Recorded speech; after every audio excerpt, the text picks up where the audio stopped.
because yeah, okay, thank you. So here we can see, after first start of Windows Server, automatically Windows, this one Server Manager, it it will automatically start it itself. So if someone or if we don't need to start this server manager automatically, here we can see, let me explain one by one all of the stuff here. So what actually will get into Windows Server operating system. So here, this is the server manager tool, and this server manager tool, it's automatically started itself. So here we can see lots of stuff here. So if you are looking from the left hand side, this one, here we can see like a menu, dashboard, local server, all server, file and storage services, and if we'll select this one, the last one, file and storage, at that moment, we'll also see, sub menus are there, where we can see server, volume, some of disk space, a disk management kind of stuff. Also, we can also perform through here. Then after that, also, the storage pool, this is also part of disk management kind of stuff. So let me get at the first one here. So after selecting this dashboard, we can see lots of stuff also here. Under dashboard, we can see welcome screen. Then after here, role and server groups. And here under role and server groups, we can see events, performance, best practice result, as well as here we can see local server and all servers. So what does it mean, local server, all server? So local server means the one and only this single computer where we are actually performing our task or doing our task. And all server means it's a collection of servers. So in future, let's suppose we are doing the similarities of task, and that similarities of task, let's suppose we'll use multiple server.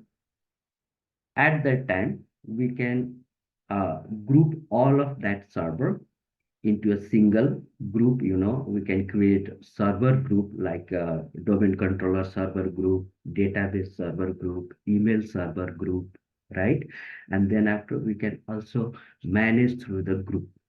A group wise, we can also, by executing a single command, we can perform the same kind of operation into a group of computer. That's why this is the group kind of stuff. We can also see here, all server groups. So I'll show you also how to create server group, how to manage all of the other things here. So let me go through one by one. So if someone, if somehow here from view menu, you can see here from view menu, hide welcome tiles, right? So if you guys get this kind of windows or this kind of, platform, don't get confused. Or before we are using, under dashboard, we can see there is a add role and features and other stuffs are there, but I didn't see in this screen. I don't know where to enable or disable that thing. So we just need to go through the view menu here.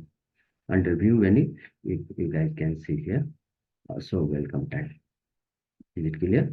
And here under welcome tile, we can see, add role and features, add other servers to manage, create server group, and also connect this server to cloud services, which means this is ready for cloud services also. We can also integrate cloud, Azure services to the on-prem server.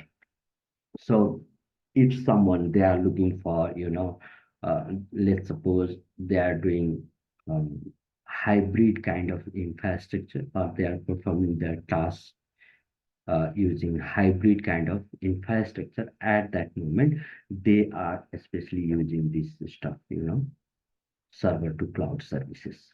But here, add role and feature. This is the thing actually. This is the one. uh, by the help of this tool we can install and uninstall, install kind of stuff from the server.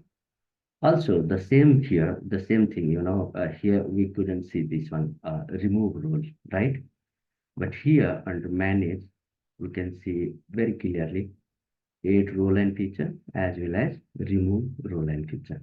So if we are looking for removing some of roles and features from the server, this will gonna very clearly, this will gonna to help us. But if, let's suppose, I don't want to go to the manage menu directly, I want to remove from some features uh, from this server, how actually we're gonna perform. So here, because here we can just see the single thing that add role and feature. So while clicking on this menu, on the next screen, we can see here to remove role services or feature, click here. So this is not directly, but after just clicking the add role, we can see this option here. So by the help of this option, we can remove also. Okay. But if we are looking from the manage menu, here it's very clear. Either add or remove. I think it's been clear to you. The next thing here, add server. So add server means this server manager tool, especially it's not for a single server. We can also manage another computer or another server by the helping of this option, add server to manage. Okay. And here it's a create server group, which means we can create, uh, we can manage group by the help of this tool. And the next thing here, server manager property. So in this server manager property, we can see two different things here. The one is for uh, refreshment of this dashboard, the entire server manager dashboard. Their refreshment time is 10 minutes, which means uh, this dashboard, the server manager dashboard, automatically refresh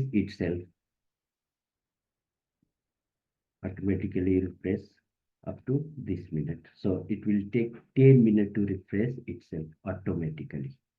But let's suppose we are looking for refreshing, periodically or refreshing manually, we can also have option to refresh manually here. And the other thing is here, do not start server manager automatically at login. So why this option is available here? Because, after restarting server, it will, consuming maximum RAM and CPU at the startup time. And at that startup time, if also server manager automatically start, which means it's going to be huge consumption of RAM and CPU. That's why most of the system admin, they don't want to start automatically the server manager. So here we'll have option to, stop or start automatically option for this server manager too. So most of the admin, they are not liking this one. So they should quit this option. They don't want to start server manager automatically. And this period time is okay. We don't need to change this one because we have another option from here. So we can refresh as per our demand or manually from here. So we just need to click here and it will refresh automatically. Now, the next thing here, this flag, this is the notification flag. So whatever we are doing through the server, or if some of services or anything happen to the server, we can see their problems, their suggestions, their, the task, what kind of task is going through. So notification, this notification tool will help us to find out, if our server has an issue or if they need some of other additional tasks to perform, we can see through this notification menu here. Now, the other stuff, as we know, manage and here tools. These tools actually later on will use maximum. this tool, because all of the things, all of the management kind of stuff will get into this menu, tools menu. So whatever roles or services will install into a server, their management tool will automatically list it to the tools menu. Okay, so most of the cases, not for now, all the times, we'll go through the tools menu, and then after we're looking for the specific management tool, and we just need to click and it will start, and then after we can manage. So let's suppose here, for now, we can see only this, the small option or a small menu of the list here, a small list of the menu here. But while we are adding, additional services to the server, their management will automatically listed from this tools menu. So if we are looking for some of management kind of stuff, the first thing we should go through the tools menu, and then after we can select the proper management tool from the tools menu, and then after we can manage. And from the view menu, this one, hide also this tile, and then after we'll have also zoom in, zoom out option for this menu. So let's suppose this one. Can you see? This is just a zoom. There's nothing special. So here we can zoom in, zoom out, but 100% is okay. Now, after selecting this dashboard, we can see this one, welcome server manager tool. Under this one, we can see the other stuff. The same thing here, if we are looking into the local server. So local server means this computer where we are actually performing our task.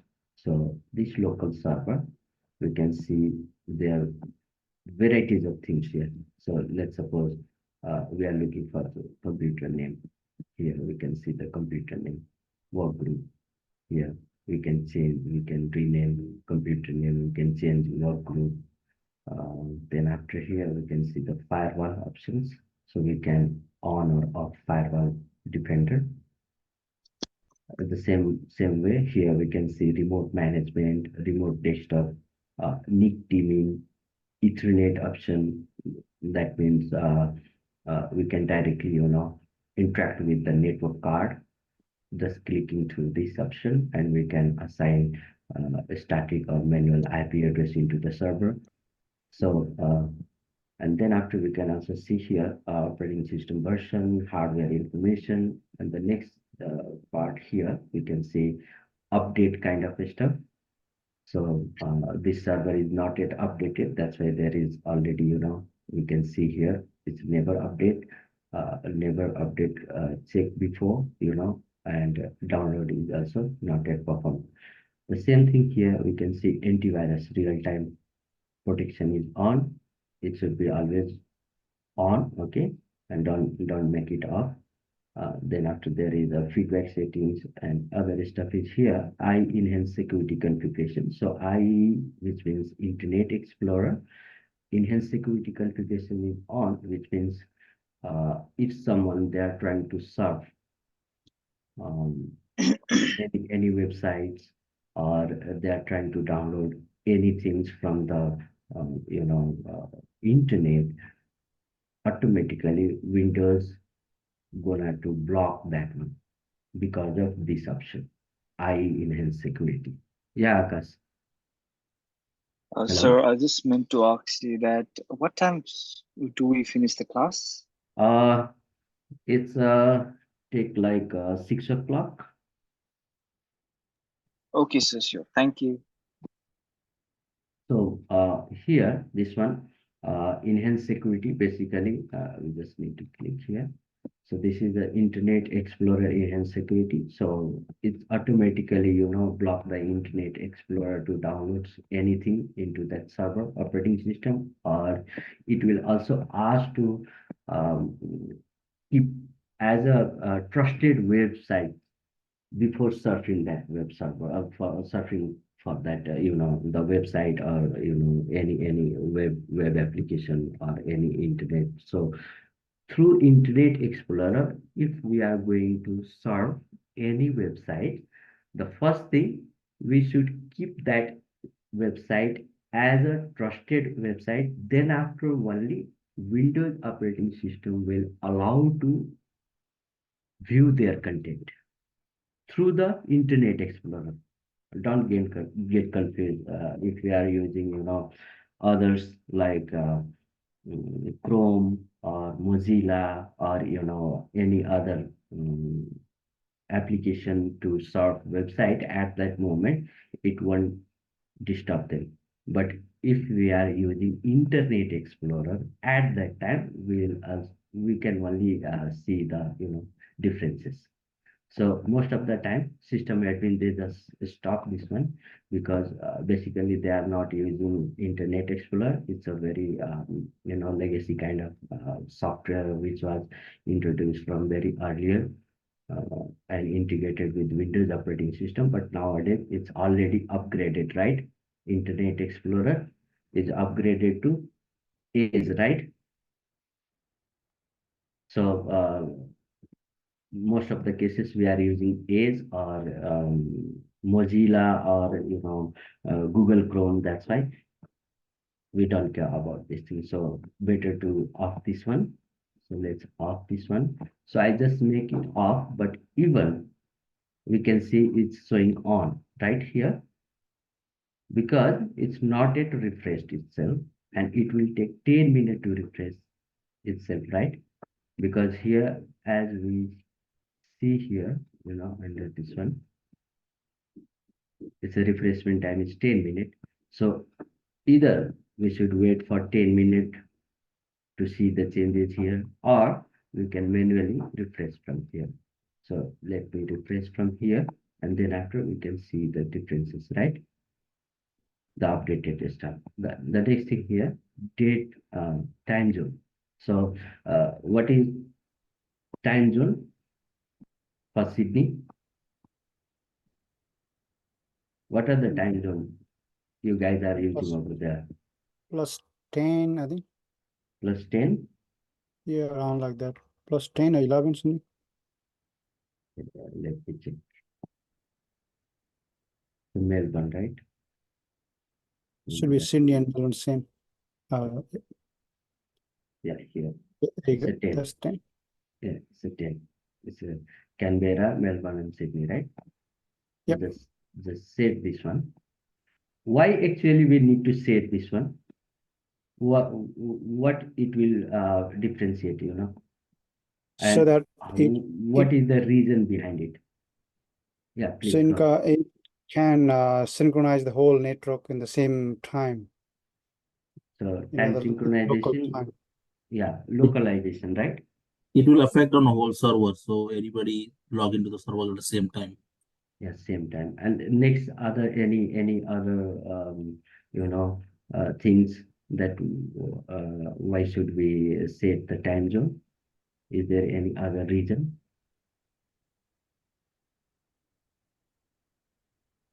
No reason, only for the time. Any other reason, guys? No idea? I think some of the things does not work if you don't change the time zone. There is also, next, any other reason? Why Like- should we set the like- real date and time, or Like if the employee left the company, like he made the time USA, like we have to disable his user ID. So if he made the USA, he still can log in. If the same time zone, if we disable his user login, so he can't access. And also, yeah, these all are correct. And one more thing also here, if something happened to our server, we need to, monitor that thing, and we need to know the exact date and time that what time actually that happened to our server, right? So that we need to know, we need to set the, local time and date or region settings, okay? Because most of the cases, let's suppose your server having some of issue with some of services, right? Or your server breaches or your server having some vulnerabilities, you know. So how actually we add an server administrator person, how do we know that what time, what date actually happened this thing to my server? You know, that's why this is a very crucial thing that we should set local date and time zone, you know, to the server. Is it clear, guys? Yep. Yeah, because you know, because most of the cases, let's suppose, let me describe like this. Okay, we have CCTV surveillance. Okay, and that CCTV don't have you know local regional settings over there. Okay, so what will happen if something you know, something is stolen to your from your store or from your house? How do you know at what time actually this thing happened? Or even police, they came and they want to look after the, you know, situation, and you know, that what time actually this was happened, but unfortunately your system doesn't have local date and time or a local time zone. How they will gonna to satisfy themselves that what time actually this thing happened to your home, or this thing happened to your store? It's very hard to find out the exact date and time, right? If your system doesn't have exact date and time or local time zone. Am I right? Yep, that's correct. The same thing, whenever we are working to the, you know, working into servers, lots of things happening to our server system. So even here, let me show you here under event, just down to this one, under events, here we can see varieties of problems, conflicts are there, networks are there, right? So if date and time or local region settings are not yet correct, how do you satisfy, how do you find, you know, that what time actually this thing happened to my server? That's why this is a very crucial thing.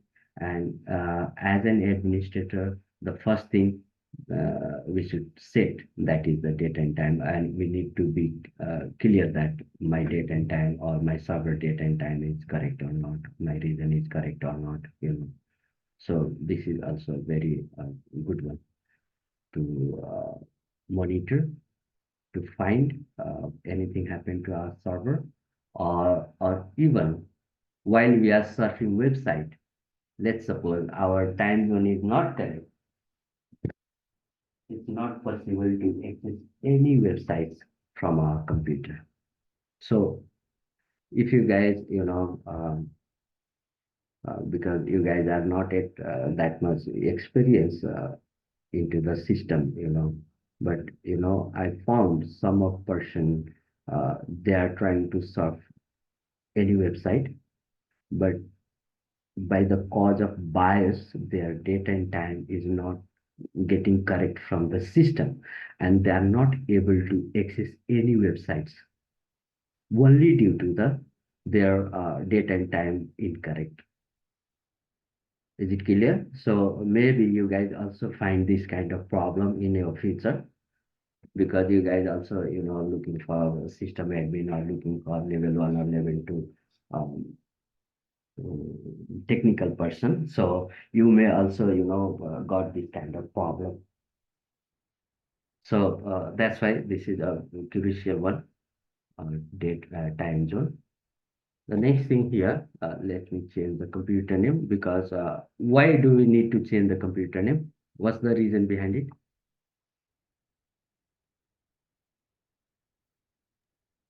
To identify, like in the company there is many computers, so if there is any problem occur in the computer, so we have to identify which computer is it. Yeah, that's correct. And also, here we are going to manage server. So basically, while we are working into a server, we should assign a proper name for, or identical name for that server.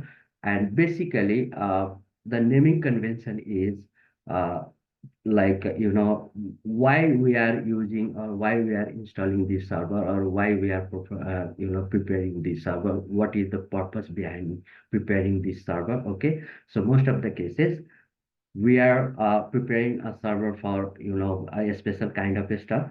Let's suppose okay, this server I'm preparing for email, this server I'm preparing for database, this server I'm preparing for Active Directory. So this thing is also crucial thing that we should keep a naming convention, good naming convention as per the services, as per the server going to provide the services. We should keep the name as per their service kind of stuff, right? So here we can keep any name. There is no problem for now, but in future, if you guys going to prepare a server for domain controller or database or email server, we should keep their name as per their service. Is it clear? So here, just click here, and then after we'll find this one, the change option. Just change this one, and let's suppose I'm going to install Active Directory, or I'm going to install file share server. So the naming convention should be like this. If you are going to install domain controller, we should keep DC. If you are looking for file share server, at that time we should use FS file share server. And then after we'll keep some of identical stuff such as 01, which is the first server, or 02 second server, DC1, DC2, or database 1, database 2, or web server 1, web server 2. So we should keep this type of name. Is it clear, guys? Yes. Yeah, so I'm not going to install anything for now. I'm just preparing a server. That's why I'm going to keep their name like server 1. Is it clear? Okay.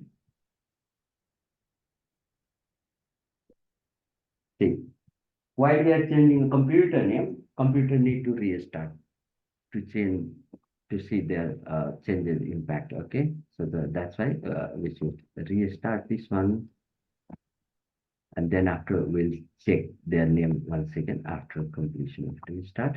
So just scroll down.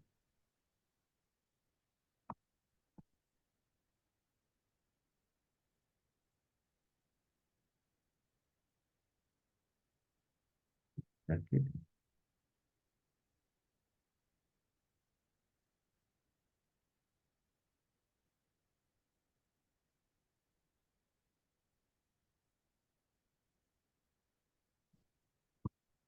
Let's start the server manager. So here we'll have server manager.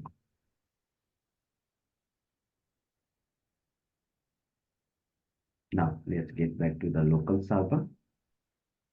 Here we can see the new name of the server. The next thing, after changing the server name, we should keep a static IP address. Why we need a static IP address into a server? What is the reason behind it? Because we don't want to, automatically update server IP address through DHCP. Okay, because this server we prepare for a special kind of stuff. So this server should have identical and fixed IP address into it. Because if IP address should change, we didn't get services from the server. That's why always we should keep static IP into a server computer. Okay, or if we are using DHCP, we should reserve the specific IP for the special server. And then after, only the server remains same IP address until and unless the server is in the infrastructure. Is it clear? So let me go through this one. Just double click and let's check the details that what IP address actually assigned by DHCP through this server. So concurrently, I got this one 192.168.1.81. Okay, so this is the IP address which has automatically assigned through DHCP, but I don't want to keep this IP address to my server because this is the server, and in future this server provides some of services to the client. That's why we should keep static IP address on it. So how do we do this thing? So just go through the properties here and let's find out this one, IP version 4, TCP IP v4. Go to the property and here use the following IP. Okay, and now I'm going to use IP address here. 192.168.1. Let's say I'm going to use 20 for this server, and this is my gateway address, and the same gateway address is a part of my DNS address. Then after only I can access through the internet, or I can access internet. So do you guys get this thing? Do you have any problem with this IP address? What kind of this thing, what kind of stuff is this IP address? Why do we need this IP address? Or why actually a computer need IP address? Do you guys have any query or question regarding this thing? Anyone?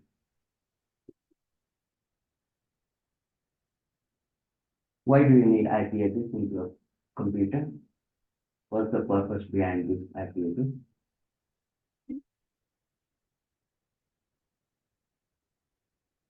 No idea, or you guys already know? This is like an address of the computer.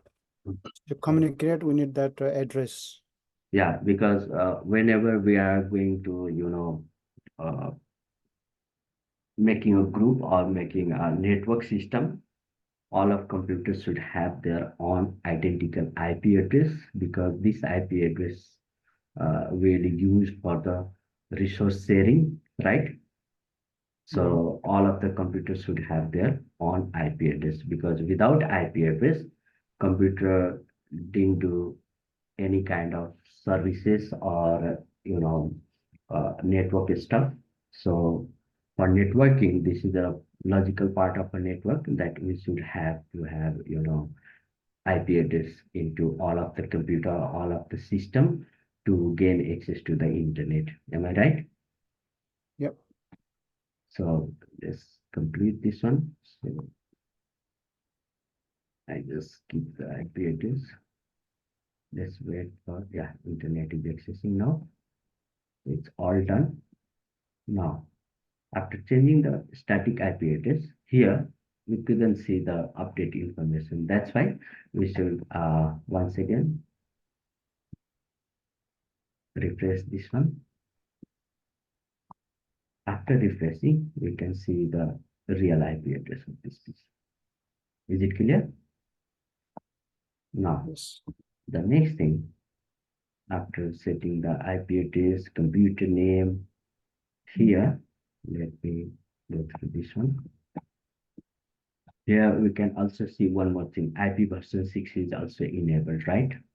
So if somehow we don't need to enable IPv6, once again, we go to this option, just double click properties, and here we can see IP version 6 is enabled automatically.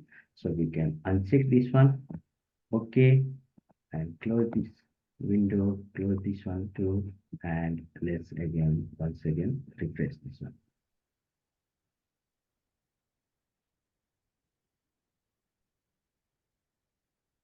Then after you can see single IP address, and there is nothing. Okay, so be clear about this thing. Okay, otherwise some of time you will get problems with IPv6 too, because most of the cases we are not using IPv6, and since Windows Vista, IPv6 enabled to our operating system.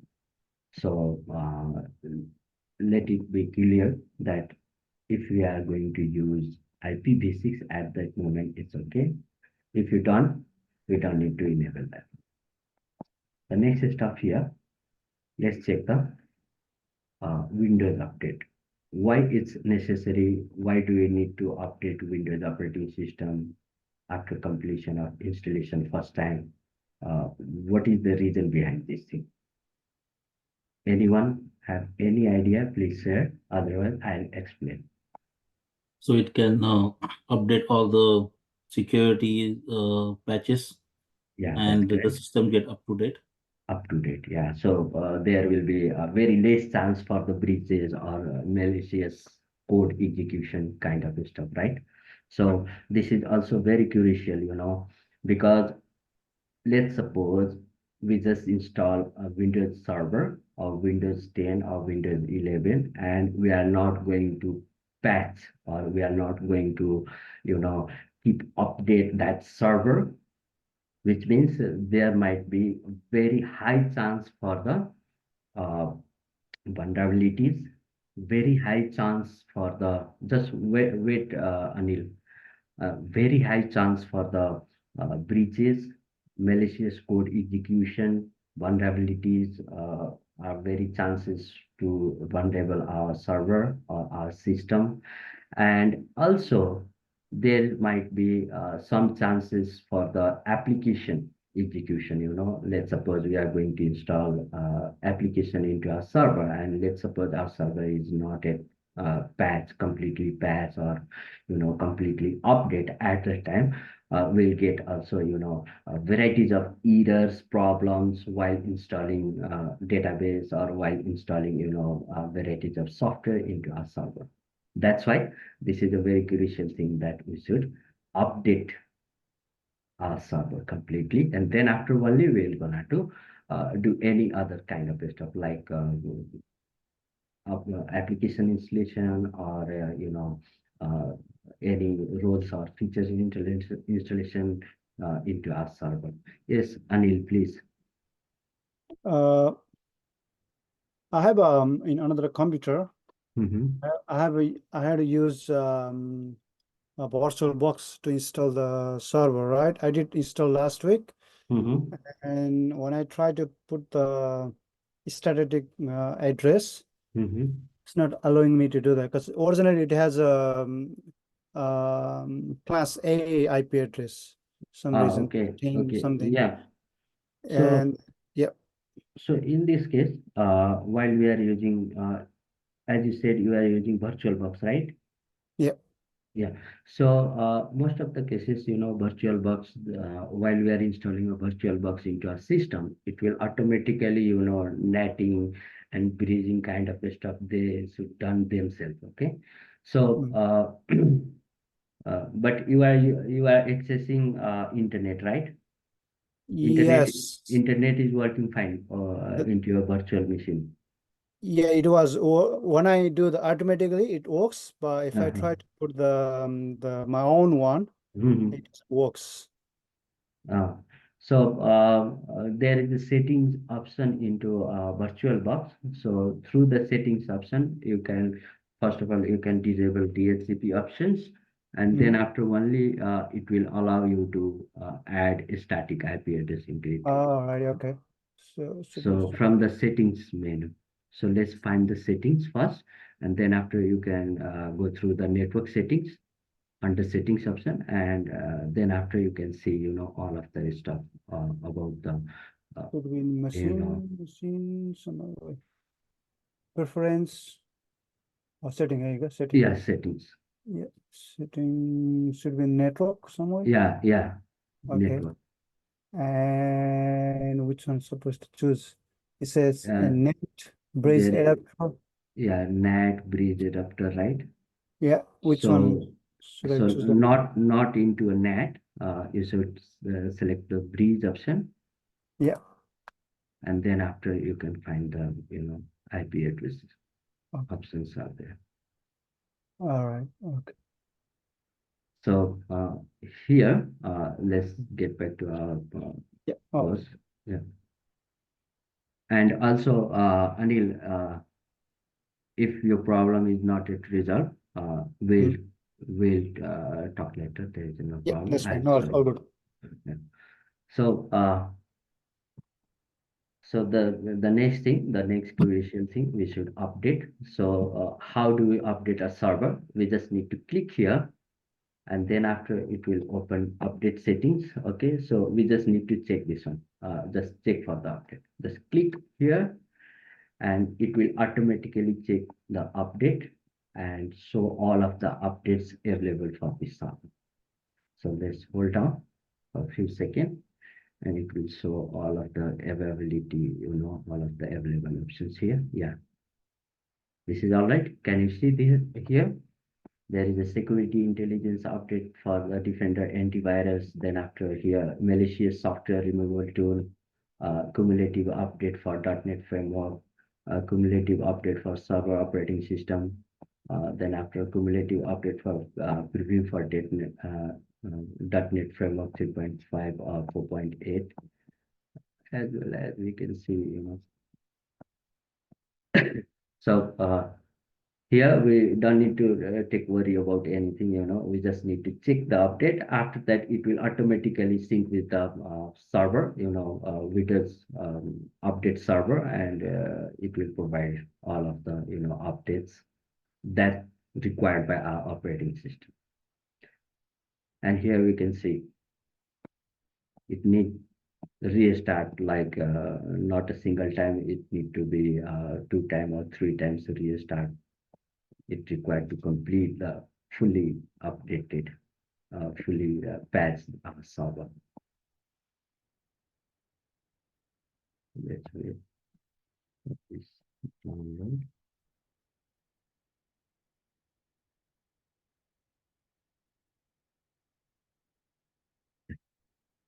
Done.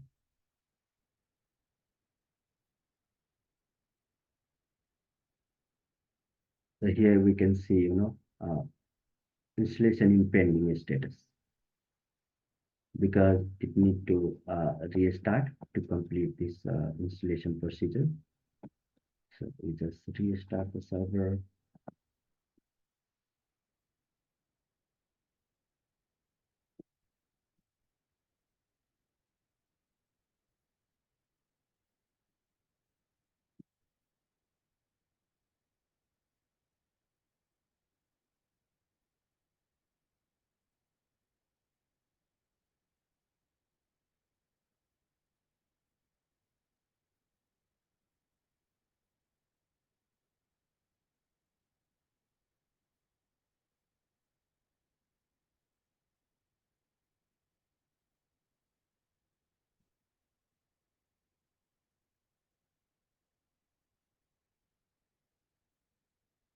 It's restarting, that's right.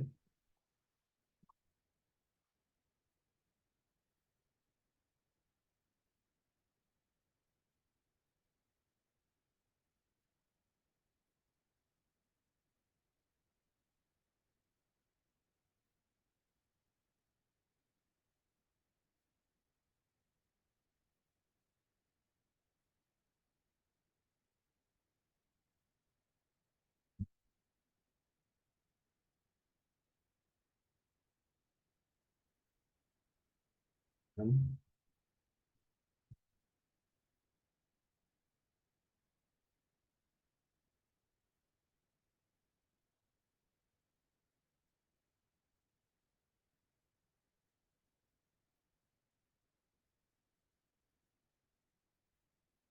Now, once again, select the local server, and then after you'll get the update information here.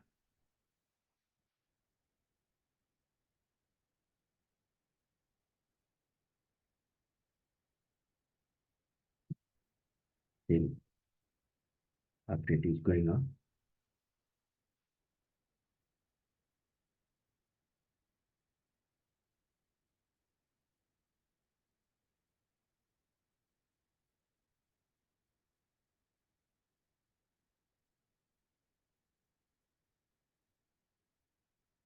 Again, it's asking for restart.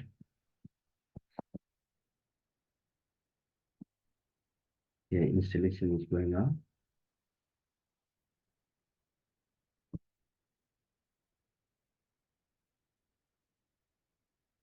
showing error here. It might be something issue. Let me restart once again.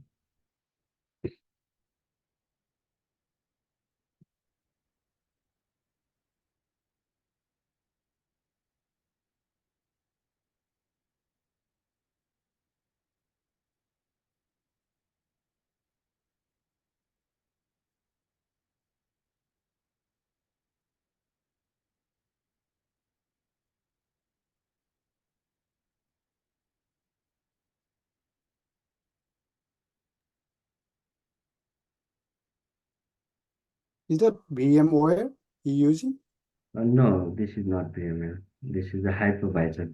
And Hyper-V? yeah, and it's already integrated with the operating system, Windows operating system. Oh, it does. Okay. So, Because I wasn't so- there when you started the session. Okay. so if you guys, looking for virtualization stuff into your own computer, your computer Mhm. should have at least professional series of operating system, either Windows 10 or 11. Okay. And Mhm. then after it will be available into your computer. I'll show you how to install hypervisor too. But later on, we have in week 7, I think 6 or 7 week, we have hypervisor. So at that time you can also learn.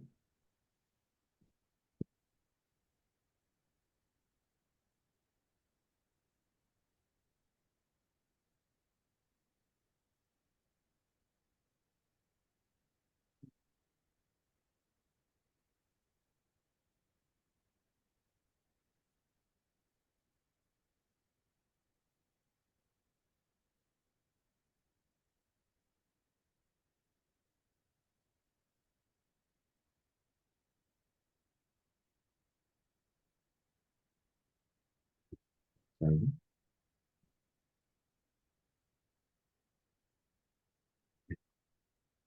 So here we can see, today at this time, last install update and last check for update on this time. So just once again, let's check if there is anything left. Yeah, there is one more thing is going on.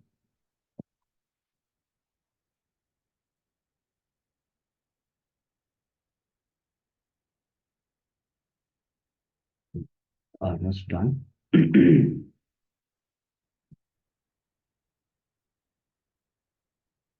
this way, we'll patch our operating system, either Windows 10, Windows 11, or any Windows Server operating system. I think it's been clear to you guys, right? How to patch, how to update operating system. Yeah. Let's refresh once again. So this is the very initial thing that we need to perform into our server. It's clear. The next thing here, while initial setup we are doing into a server, the next thing, this is the first thing that we should make sure that update to the update is done, server naming, IP address, time zone, enhanced security. So after completion of this stuff, the next step we should go through the sum of settings under user management here. So how to access Windows user manager. So either you guys can use sum of command here, lusr_mgr.msc.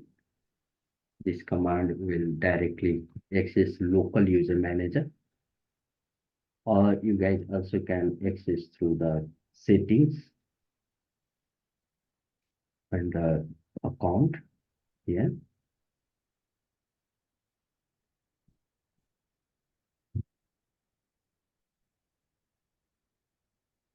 Other user, and then after we can add some other user through the settings menu, or directly you guys can go through the local user manager under users here. we'll have option to create new user. So while we are working with the server, we need at least 2 admin user. Why 2 admin user? Because if somehow some wrong thing happened to a administrator user, we should have, substitute user to maintain or to, manage our server. Because if, let's suppose we have a single administrator user into our server and we didn't maintain another additional administrator user, at that moment, we'll get in a stock of, we have lots of problem if somehow we lose the administrator user password, or somehow our administrator user is locked or something happened to our administrator user, and let's suppose we don't have additional or substitute administrator user into our server, at that moment it's a very big problem with us, right? That's why we should create another user here. For now, I'm going to create my name, and here I don't want this one. Also make it this one, password never expire. Why password never expire? Because I don't want to any expiration on password settings for this specific user. That's why. And here, let me keep the password.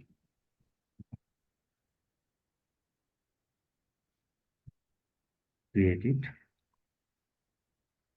And then after here, under this user, we need to on the member of. So here we can see this is just a normal user member, right? Users group member. So here we just need to add administrator. So let's find out, select the administrator. Okay. So after adding this administrators group, we have a member of administrator. So you can see here under group, we'll have administrators group. And if we are looking into administrators group properties, we can see all of the administrators users. Okay, so this is a very important thing, that we should keep our user as an administrator, as a substitute administrator. Okay, so it will help us in the future if something happened to the administrator user. Or we can also rename that administrator user. Why it is necessary to rename an administrator user? Why it's necessary to rename this administrator user? Because he can delete the file also, like if you want. If like No, not Maybe it's, exactly. you don't want to make a default name, so that maybe other people don't want this access. Someone might guess the name administrator and then Yeah, good. yeah, that's great. Yeah, because hacker people, or even all of the Windows users, they have some of ideas about the administrator user, right? So all of Windows users, they know, administrator is the most powerful user in Windows operating system. And if someone, they are targeting you or your computer, they very easily they guess, there should be an administrator user registered into their PC, right? That's why they don't need to, find the exact administrator user into your system, because all of the Windows operating system having administrator user, and that administrator user is the most powerful user registered into Windows operating system.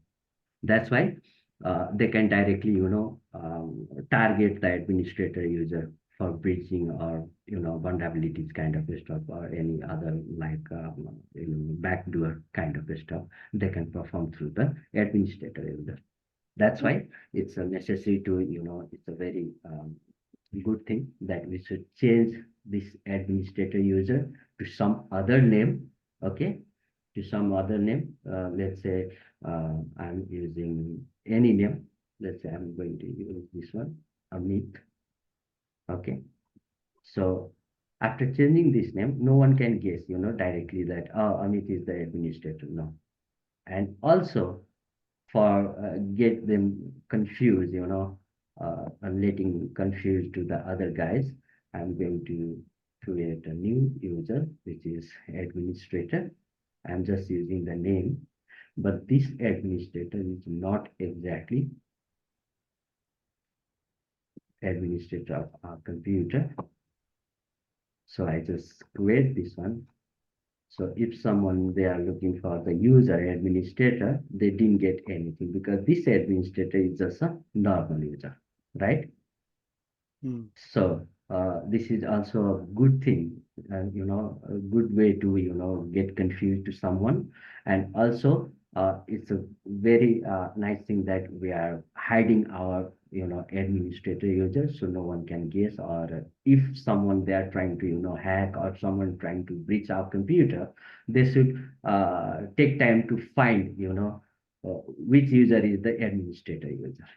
So this is a good way to um, keep confidential or make high security or highly secure system design. So this is a part of best practice that we should create or rename administrator user. We should create another administrator user like a normal user, and then after we should keep up to date our computer, keep a proper computer name. So these all are the best practice part of the things. So we should maintain at least this much of things while we are preparing a server for any company, for any reason. Is it clear, guys? Yep. So this is how we'll create users, how we can add a user to a group, how to rename a user, and if somehow, someone they are looking for resetting their password, we can also set or reset their password by just clicking right into that user. We can set password here. Let's proceed, and then after we can keep any new password to them. So now you know how to create user, how to rename a user, how to reset user password, how to add a user into administrators group, right? How to update, how to rename a computer, how to set a static IP address, right? The next thing here, let me go through some of the security kind of stuff. So while we are working with the server, we should know this thing too, which is local security policy. In short form, we can use secpol.msc command. So you guys can also, note it down, the shortcut of, varieties of tasks that would be helpful for you in future. So SecPol is a local security policy. Here we can see local security policy. So local security policy means entire Windows operating system policy. By the help of this local security policy, we can set varieties of,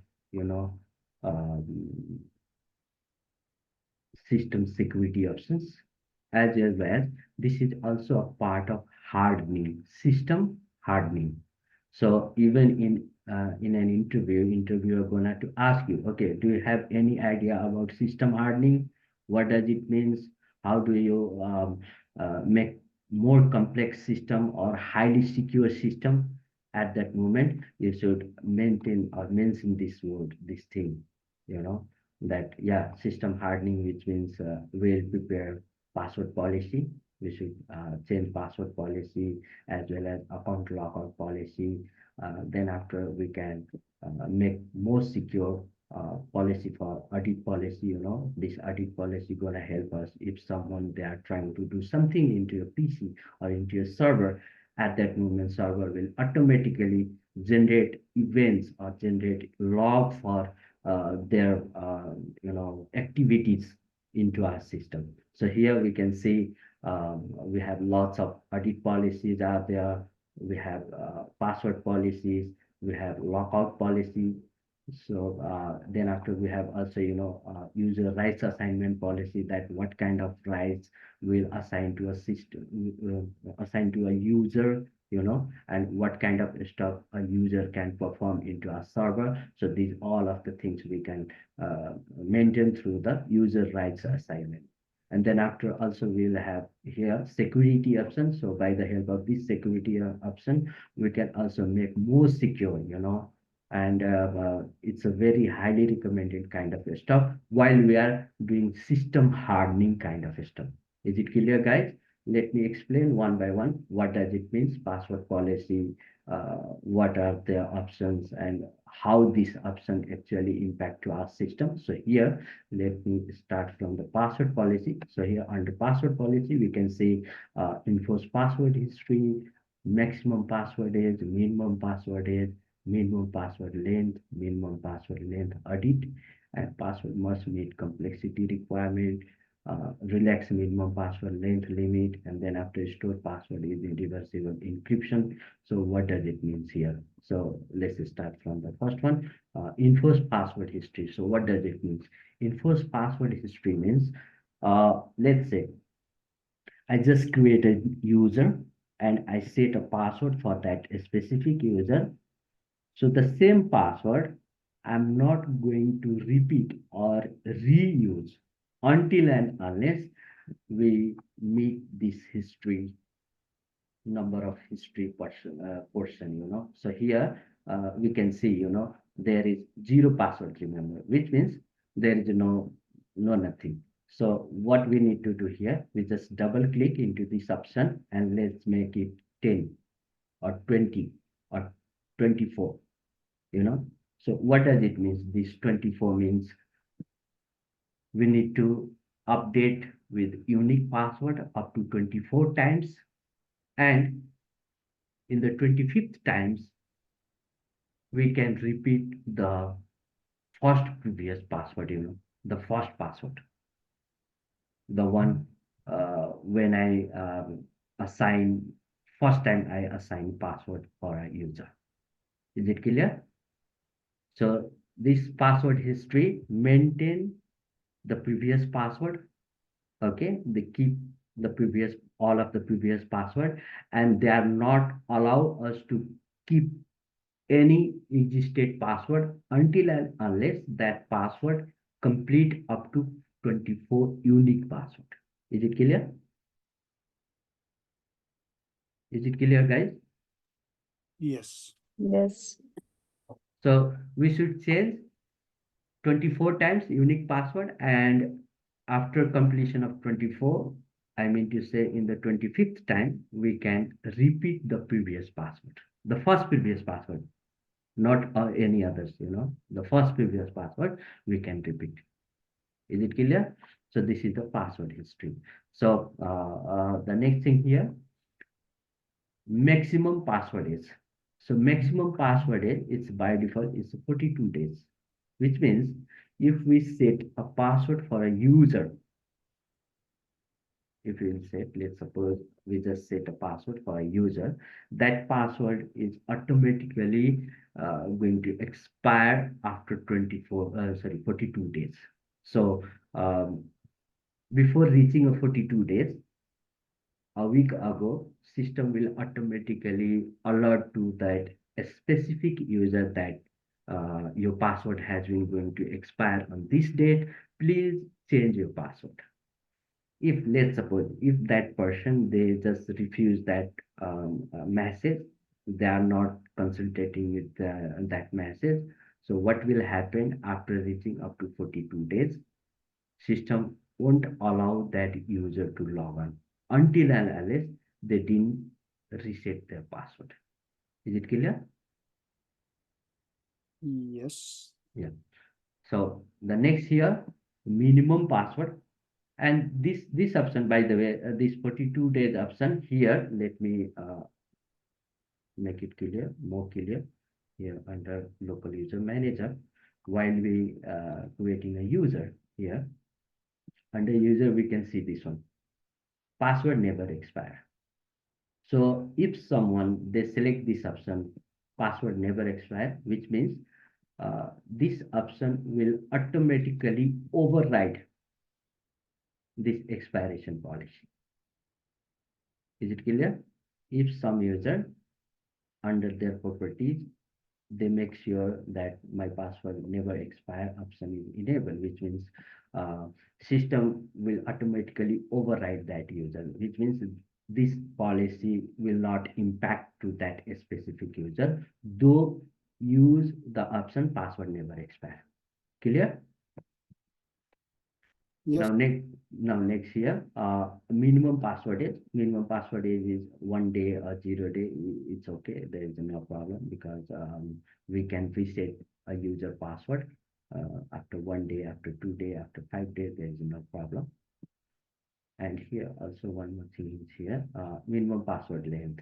So by default here we can see it's a 0 character, which means we can use a password, minimum password is 0. That means nothing, no password, it's okay. But it won't allow because here we can see password must meet complexity requirements. So complex password, it's asking for the complex password. So 0 is not a part of complex password. Am I right? So don't get confused about this one, password length, because even password length is 0, but here let's say password complexity requirement is enabled, which means it required at least 8 character of password, and that password should have capital letter, small letter, numeric, and some of a special symbol such as underscore, @ this kind of stuff they will require while we are setting a password to any user, which is known as a complexity requirement. Is it clear? So here I'm going to use here, okay, 7 character or 8 character. It's okay. So minimum password length should be 8 character, and here minimum password expiration should be 1 day, 8 character, and this option, password must meet complexity requirements should be enabled. The rest of thing we don't care about that. The major thing is this history, expiration maximum days, minimum days, length of password, and then after password complexity requirement. So we should make it clear that this option should be enabled into our system. Is it clear? So this is the part of password settings. Now let's get back to the account lockout policy. So account lockout policy, this is the same like our ATM card, So if we are using our ATM card and somehow we'll forgot our password or we'll get confused while typing our password, system will allow up to 3 times, 4 times, or 5 times. After hitting 5 times wrong password, system will automatically lock that account number. Am I correct?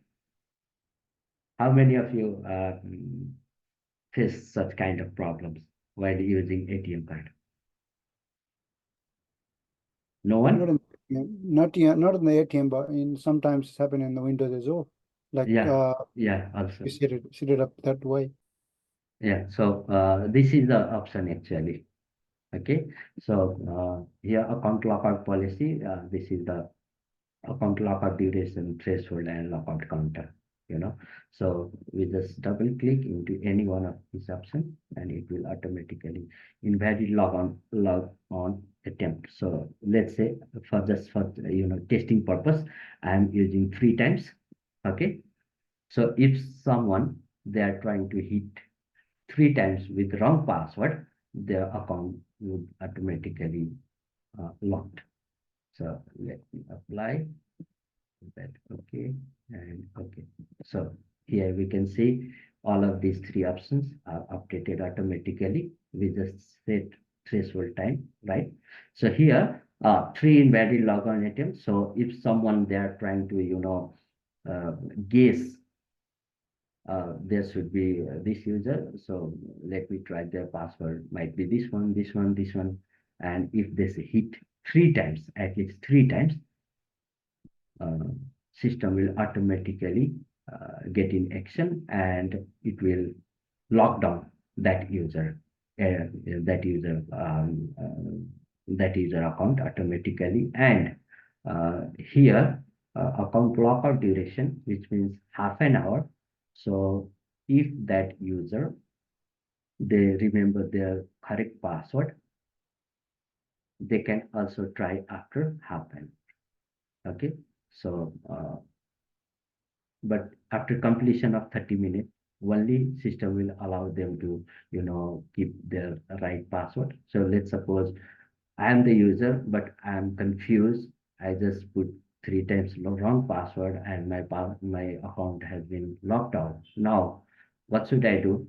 I wait for 30 minutes and try to, remember the right password. And let's suppose if I remember my right password, which means I can also gain access after half an hour. It's not before half an hour. Okay. This option actually, they keep locking until and unless this time period will not expire. Is it clear? And reset account lockout counter after 30 minutes, which means this 30 minutes, after completion of this 30 minutes, only if that user, they remember their right password, they can gain access to the system. Otherwise, there is no way. They should go through the administrator. They ask to the administrator to reset their password or all of their account, and then after only they may go now to access into their PC or access into their computer. Is it clear? Let me check this one, because I just changed this one. Now we have here user. Okay, I'm going to use this user. Let me log out. Sign out. Here.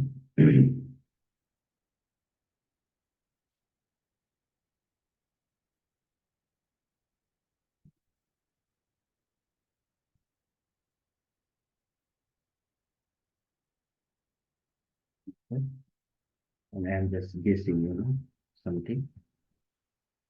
Incorrect. 1, 2, 3. Let's try first time. Now you can see this thing. Here you can see the reference account is currently locked out and may not be logged out. See, so this kind of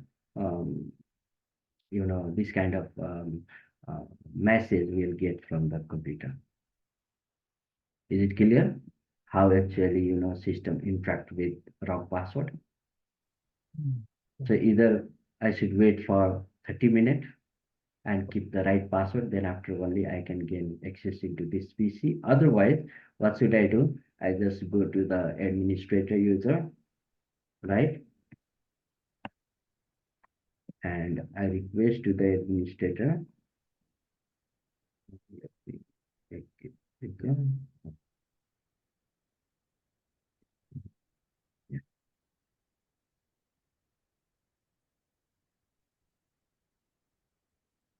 So administrator, they go through the user account management under this user, right?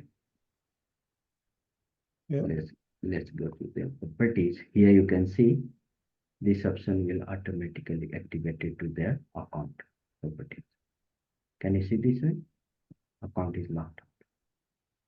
So if the user, the right user, they came to the administrator and they asked to unlock their account. So here, as an administrator, they have permission to unlock any user account if that user account has been locked, by mistakenly. They just enable this one. After enabling, they can gain access to the system. So hope these settings. So all this policy for local computer, isn't it? Just Yeah, yeah. not for the Active Directory. No, actually, we are not dealing with Active Directory right now. All good. That's why. But as you if you have idea about Active Directory, the same thing. Just want to we clarify. All can, good. yeah, same thing we can also perform through the Active Directory group policy. Hmm. So while we are working into a Active Directory environment, at that moment, all of the things we could perform through the group policy. Okay, but here, until and unless we don't have Active Directory environment, we can also perform, some of the things through the local security policy. So even in a, without Active Directory environment, we could also perform the same thing by the help of local security policy. Okay. So most of these policies are automatically migrated to the Active Directory group policy after installation or configuration of Active Directory environment, domain controller environment. All of the policy would automatically become a part of group policy. But until and unless we are not dealing with Active Directory, which means these all of the policies be a part of local security policy. Or even this policy we could also find into Windows 10 or Windows 11. Is it clear? Yeah, clear. Yeah. So here we just deal with this one. Sorry. Here under lockout. So all done. Password is done. Now next here, audit policy. Let's look some of the stuff into audit policy. So what will happen actually? So here we can see audit account log on event. So which user has successfully logged on or failure to log on into the system will automatically, create events. Here we can see audit account log on event, and this is the event ID.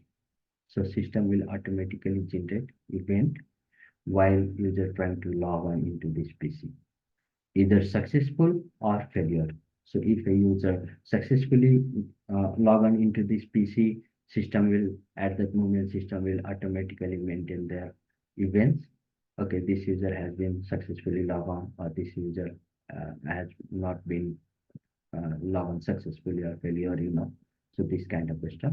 And here under explain, we can see all of the, description about this log and how actually this log generate, and all of the stuff. Here we can see, the detailed information about this specific audit policy. Is it clear? So account here, we just read something here. Account logon events are generated whenever a computer validates the credential of an account for which it is authoritative.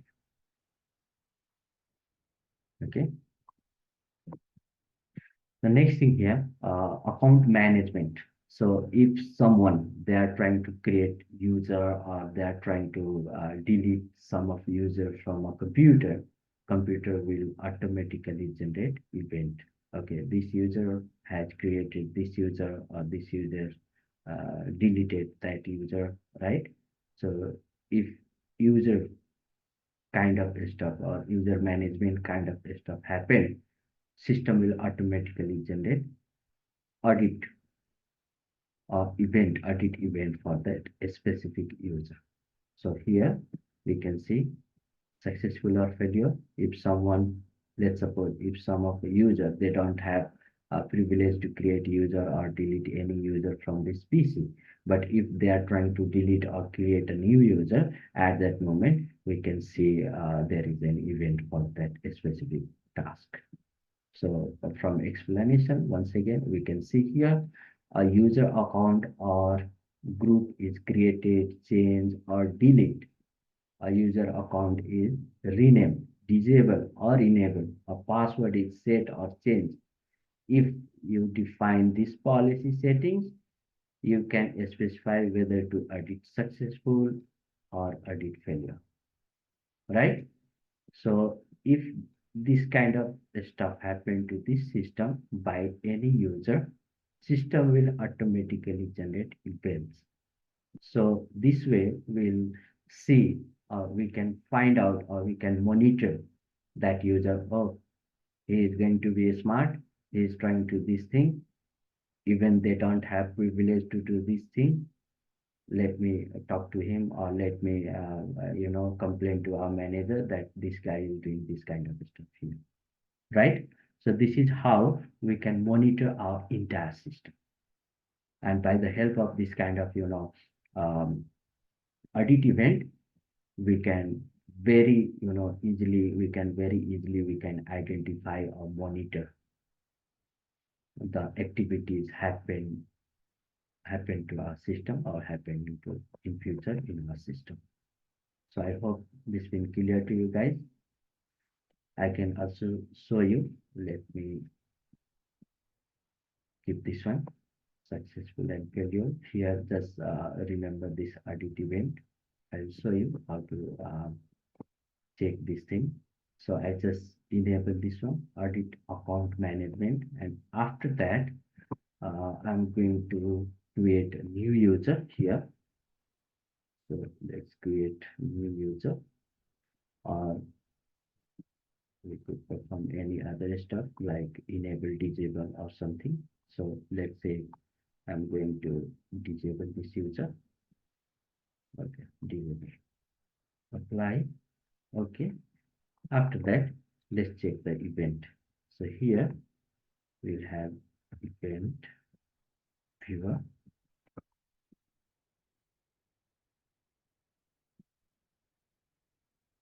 Under event viewer, we can see under Windows log, here under security.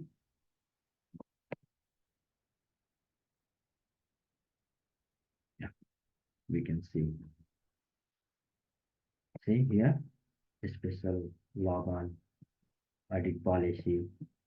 So if you are looking into these settings, we can see system audit policy was changed. Where is the changer one? Here we can see the username, the computer name, where actually they perform this thing, and after that,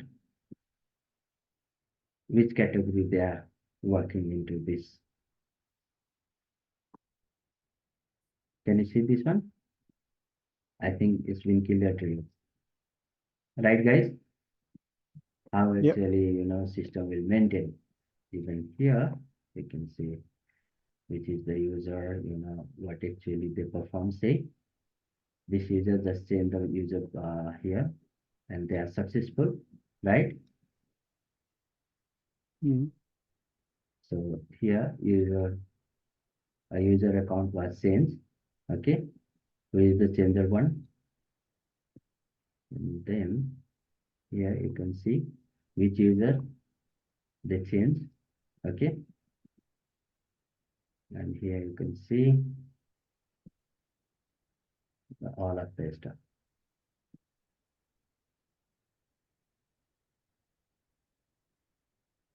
It's clear?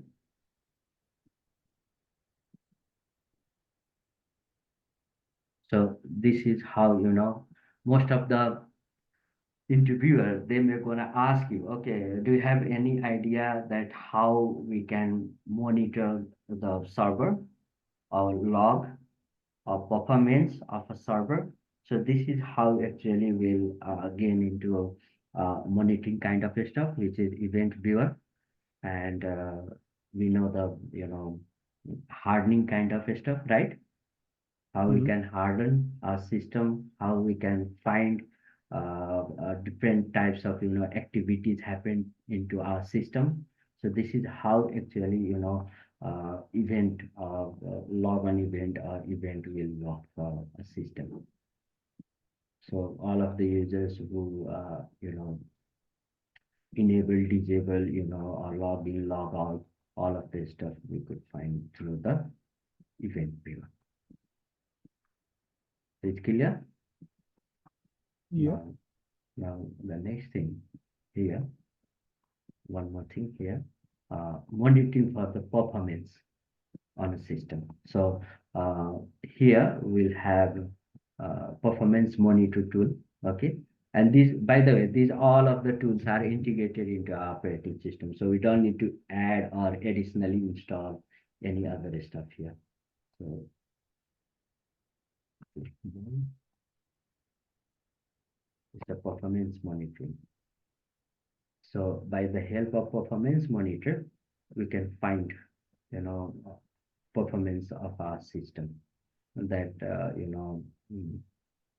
how our system performing, so from here, let's take the report, from this here report, and we can see all of the report, history, histogram, this is the different type of reporting, flavor, a reporting style that we could use here, like lining or, histogram or report. So this is how we can find the reports, right? And here you can see under the performance resource monitoring, we can see entire resource thing. So how is going on our system and all of this stuff, such as CPU, memory, how much memory we have free, how much memory our system is consuming to performing their task, disk, the read write speed and other stuffs are here. The same way we can see the network stuff. So how is network is working, how much, network traffic are there. By the cause of our system, we can see, all of the details information here. So this is the disk here. We can see this write, read write and queuing information. Under memory, we can see all of the memory stuff like hardware result, in use memory, modified memory, and standby memory, and free. We can see the details about the memory. And the same way here, we can see the CPU, all of the CPU. Here we can see number of core, right? So these all are the core of our CPU, where we can see, CPU 0, CPU 1, 2, 3, 4.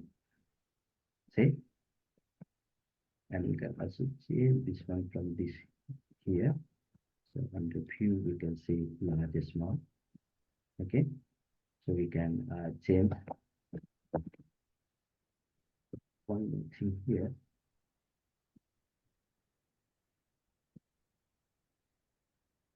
CPU, we can see all of the services associated handling,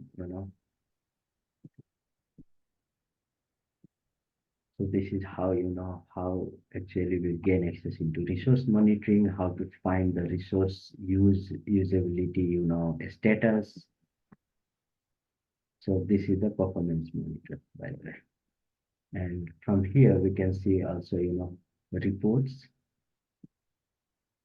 We can see system report.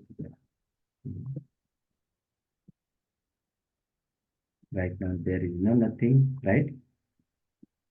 I'll show you how to track, how to create. See, these are not yet started. That's why there is nothing here inside system diagnostic or system performance. So we first need to start this one. Then after we can see, all of the reports about this system. It's collecting. Just hold it on. Under system, make sure under system we need to start system performance, and then after only we can see the report about the system.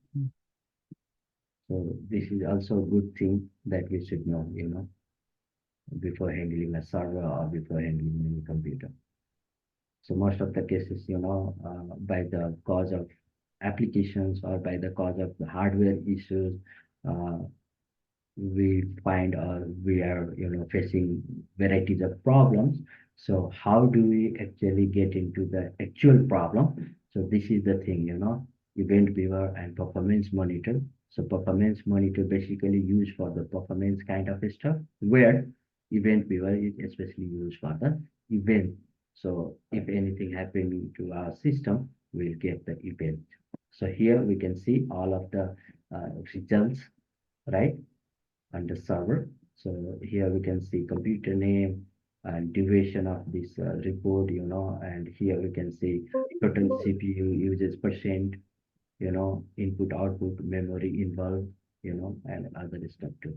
So total number of CPU used to perform these settings, or perform this process actually. And here we can see resources overview.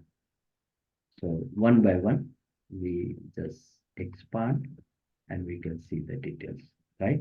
So just click here, and then after you can see the details about the system report, server information. Then after here, under summary, we get the total summary information. The same way here, diagnostic result. So if anything happening to our system, it will also report through the diagnostic report. Here under performance, we can see all of the performance about CPU, disk, their read write speed, their utilization, and other stuff too.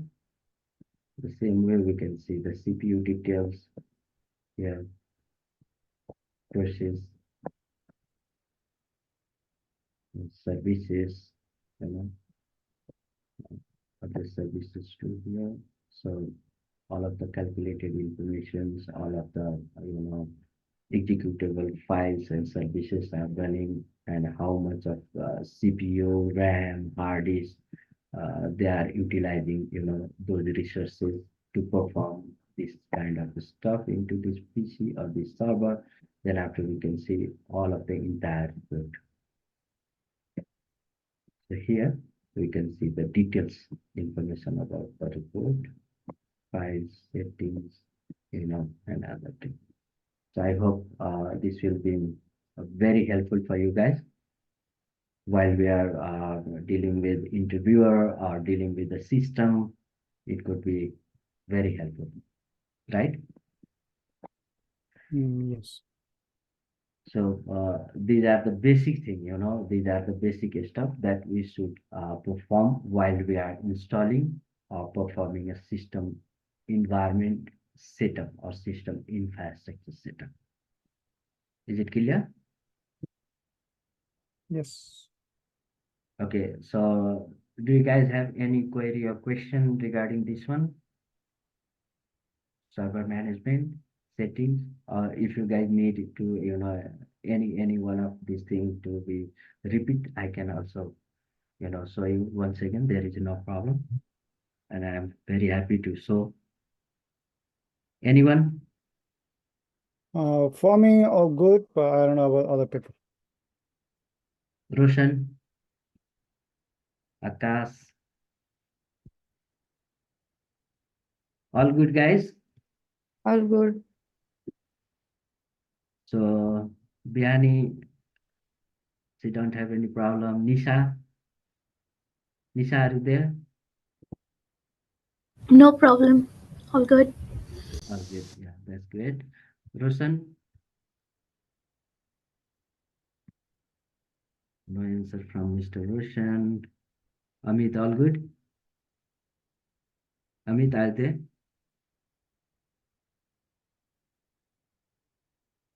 No answer. So all good, guys. There is no problem. I'm okay. Yeah. Okay. Thank you. Thank you, guys. So this is the all. So I hope this revision class should have beneficial to you guys. And thank you for joining my session for this revision class. And later on, if you guys need any other revision class, please talk to Shreya. She will manage another revision class for another topic. Sorry to interrupt. Yeah. Just can you just say just like we just started with setting up things like we made the IEC off, and we had certain step of setting up the IP address Mhm. and changing the computer name. These were the like first step, and then secondly we moved to the user management. So if we could briefly just revise the key points, it would be like more beneficial before wrapping up the session. Now, all of the stuff like the first step, we should do this. Only We will the do only second. the overview type, just as I said, for the step one we just set the time zone, we just configured the computer name change, and we just assign the identical name for the server. Mhm. As you said, in the Yeah, brief way, I just wanted a brief overview. Like, first step is yeah, that, second step is yeah, user yeah. management, and then Yeah, yeah, that's yeah, great. That's great. That's yeah. great, Nisa. Thank you. So basically, see, whenever we got chance to perform infrastructure setup for any company, or anywhere, uh, we should take a note. The first thing we should take a note that what kind of stuff actually I need to perform into that server. The first thing, where after completion of Windows installation, and also before starting Windows installation, there is also some of the stuff we should need to know. Nisha, that actually we never mentioned in this session, but in a real field while we are working into a real field. Let me note down all of the things here, right? Because it's a very crucial thing, initial setup. So the first thing, before starting installation Windows operating system into any server, most of the cases, as you know, guys, server having multiple hard disks, multiple CPU, maximum number of RAMs, and a very high performance capacity. So while we are dealing with the server side operating system or server, stuff like the server hardware. So the first thing, before starting initial installation of any server, we should take care about the system setup, hardware setup, like power failure range context of the things, cooling context of the things, like hardware. How do we keep our hardware safe, and how actually will perform, maximum, I mean to say, a long period of, service providing through a hardware kind of stuff, such as cooling system. We take care of cooling system. Then after we take care of hardware settings, such as power failure settings. So even in our BIOS, I hope you guys already have some of idea. In power failure range case, there is an option into our BIOS that system will automatically resume and on itself if somehow power failure happened while system in running state. Those things we should be first prepared through the BIOS. The second thing, so first thing is the power management, hardware, in the hardware case, power, MGMT, it would be fine, management. Yes. Yeah. The next thing, we should prepare hard disk. Hard disk in the case, it's a RAID, and it's not a software RAID, it's a hardware RAID kind of stuff we should perform. Hardware RAID. So hardware RAID actually, what is hardware RAID, or what is RAID actually? So RAID means it's a redundant array of independent disk or inexpensive disk. We could use any one of these. Redundant array of